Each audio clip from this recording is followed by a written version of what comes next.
All right, going to talk about new Mississippi State quarterback commit Luke Kromenhoek, the former Florida State quarterback in the transfer portal, and is now committed to Mississippi State. We're going to talk about why he was such a highly touted recruit out of high school and the transfer portal, talk about what he did this year, and then talk about what he brings to the table and his traits, and look at maybe 5 or 6 clips from his film from this year that hopefully does a good enough job demonstrating his ability. So let's talk about Kromenhoek for about 60, 90 seconds and look at some of this film. So last year, Luke Kromenhoek, 502 yards passing, 3 passing touchdowns, 2 interceptions, 6 yards per attempt. His completion percentage was at 52%.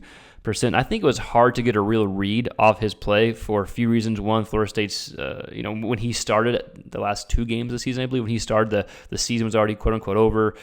Players checked out, players are already transferring, right? So it's hard to get a real sense, even though his numbers weren't great. It's hard to get a real sense because he's a very highly touted recruit. People a lot smarter than me are really high on Luke Kromenhoek. There's a reason why he was so highly rated in the transfer portal as well. So he only played 6 games last year. Numbers weren't great. I think started the last 2 games, if I'm not mistaken. Played sparingly, but had at least got good experience towards the end of the season, even if they weren't great games, right? So it's highly talented quarterback. So what does he bring to the table for Mississippi State? Number one, he's a quarterback that has extremely strong arm. That was one of his main traits coming out of high school, and we're going to look at some clips here in a second, but a very strong arm and can make any throw. And one of his big attributes, one of his big character traits, as a quarterback is his deep ball ability. So he only had 84 attempts this year. 4 of those completions, out of 40-something completions, the ball was thrown 20 yards or more downfield. So if you rate that or compare that to the other quarterbacks on Florida State's roster this year, DJU had 5 completions where the ball was thrown 20 yards or more downfield, on 158 attempts. So DJU had 1 more completion on those type of deep ball throws, and he had, 70-something more attempts. Brock Glenn, the other quarterback who played the majority of the time, had 3 of those type of completions where the ball was thrown 20 yards or more downfield on 141 attempts. So right there off the bat, you get a quarterback that can push the ball downfield, they can spread the ball downfield. Key number 2, the ability to fit the ball into tight windows. And yes, he's a strong arm. That absolutely does help, but also has really good feel on his throws, which we're going to see here in a second. And then key number 3, what he brings, he's an athletic quarterback. He's not a burner by any means. He's not going to outrun a 4-4 corner. But he's athletic enough to be a threat on the ground. He's athletic enough where you can have some quarterback design runs and quarterback design plays in your system. You can scramble him whenever he needs to when the play breaks down. He's a talented quarterback that really should be able to fit any offense. And Levy's offense, being a quote-unquote quarterback-friendly offense, when you get a quarterback like Kromenhoek who has a very high ceiling with a lot of talent, you hope that you can maximize not just Kromenhoek's ability, but you can maximize the offense that Levy does have. So again, there's not a ton to go off from last year, and you take with a grain of salt just because of the year Florida State had. But I think it's a big get for Mississippi State. Obviously, you still got Blake Shapen in the room as well. So who knows exactly kind of what happens? Do they bring him in development? Does he come and start? Mississippi State fans, let me know your thoughts in the comments below. Again, this is pretty reactionary. He literally just committed like an hour or 2 ago, so we're just giving our thoughts real quick. So with that said, let's go ahead and check out maybe 5 or 6 clips of Kromenhoek from last year. We'll look at some of the running plays that he has, design runs and scrambles. We'll look at some throwing plays. Hopefully does a good enough job demonstrating the talent that he has and the feel on his throws to fit balls in the tight windows. So with that said, let's go ahead and check out a few of these clips of Kromenhoek, and then we'll wrap this video up.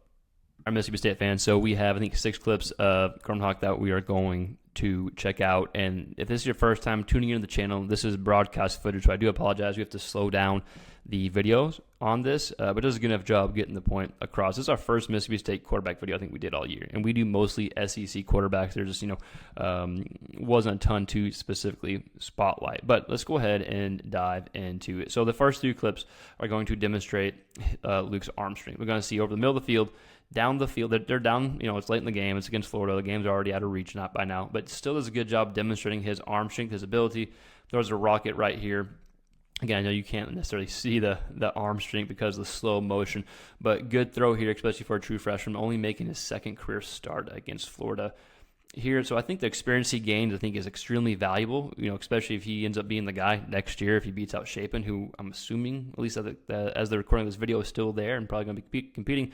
But it's a good job, good example. Florida's dropping 7 here, and good job fitting the ball into a tight I guess not a tight space, but good job fitting the ball into that window, demonstrating the arm strength. This next clip is going to be another clip. Oh, actually, what did I do here? Okay, here we go. Next clip, another clip against Florida. This time Florida brings pressure. 1, 2, 3, 4, 5. You got 5 guys here.